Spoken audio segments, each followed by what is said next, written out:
You find out I'm having an affair with another woman, and you're worried about making it. Taught me don't date a broke man. Like, I love Crazy Asian Rich. That movie is T. Because when a woman ain't, cause he married a non-financial woman, and she was the mom wasn't approving it, but her son loved that. But it was crazy that his favorite cousin was going through that, and that man was so inconsiderate. I just saw a man, right, reposted, like, if a girl don't leave me when I'm broke, she dumb. He literally just gave the whole world a cheat code that when women be saying, oh man, he treated me bad, I hold him down, I was helping him. Yeah, because they feel dumb. The man's gonna always feel like a woman should be taking care of them. And sometimes y'all even hear them say that, like, I don't like that my woman be helping me that, but they still allow it. They comfortable with it. They feel like they give you some good ding ding, they'll settle it down. And the fact that he wasn't for her, because you have to hide yourself. Like, she would hide all these nice expensive gifts that she knows she like away. And she was so kind. And he was so jealous. Like, oh, I'm just a shitty bastard. I'm lucky. First of all, you had an amazing wife and mother to your kid. All you had to do was be a great dad and keep your ding in your pants. You couldn't keep that. You couldn't do that. So you being weird to her, how you gonna get mad? Because she said you're the one that fucked up, and then he wanted a reaction. Like, you're not gonna cry?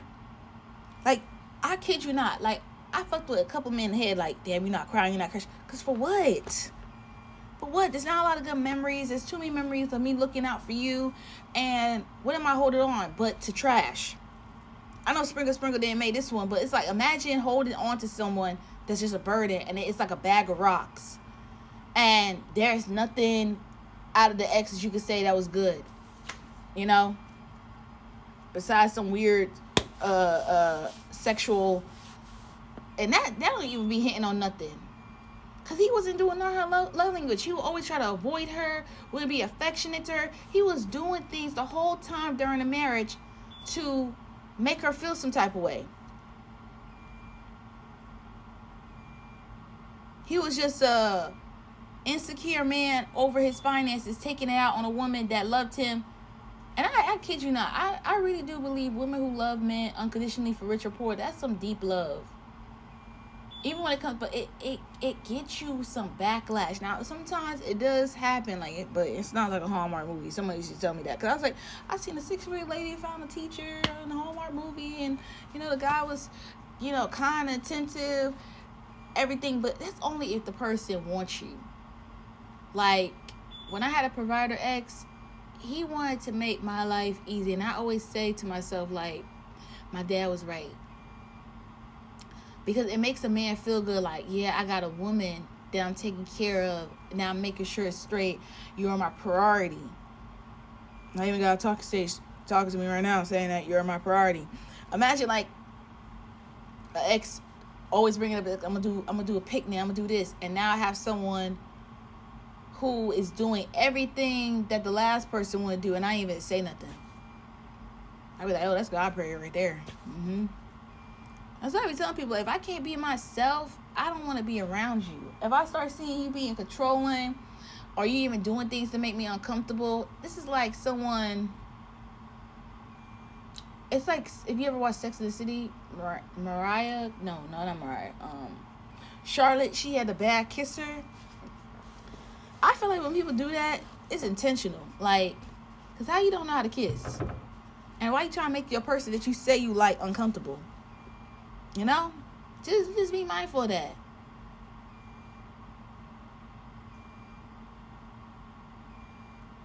Because some people just want to control, manipulate, and just have access to you. Just to sleep with you. Especially if you're wealthy. Like, you gotta understand, he's attached to you. Y'all get married, they are like having some type of rep of yours or image. You just gotta be very careful who you add. Like, even me having a fiance, I was like, hey, I realized if I married that person, and thank God brought a prenup, all his financial burdens would have been my financial burdens. And this motherfucker didn't care. All he wanted to care about was, like, things you can't control. Because I understand about grief, and it's like, I want to bring loved ones back, but you can't. You know, I could pray every day. I want to go back. If God told me I could go back in time or have $1 million, I would go back in time. I will go back in time. But it don't work like that. Sadly, it don't fucking work like that.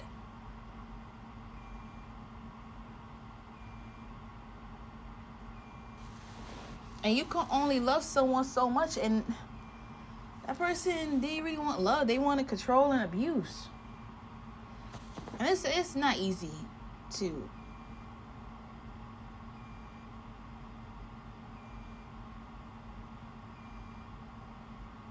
It's not easy. But he would have got me fucked. He got me fucked up on the first time when he was like, I don't like a man that avoid affection. Like, what? Like, you're avoiding kissing me. You're avoiding. Because I'll never forget. He came to the house. She had all the presents and gifts. And the housekeeper already knew they had it already set up. And he did the, I'm going to be on my phone. I got business calls, meeting. What you mean? Your life is already catered for. I don't know how she fell in love with him. I wish they had put more details on how they fell in love, and then I could have a good understanding. But he was a douche. That's why I be telling people, like, don't fall for that shit.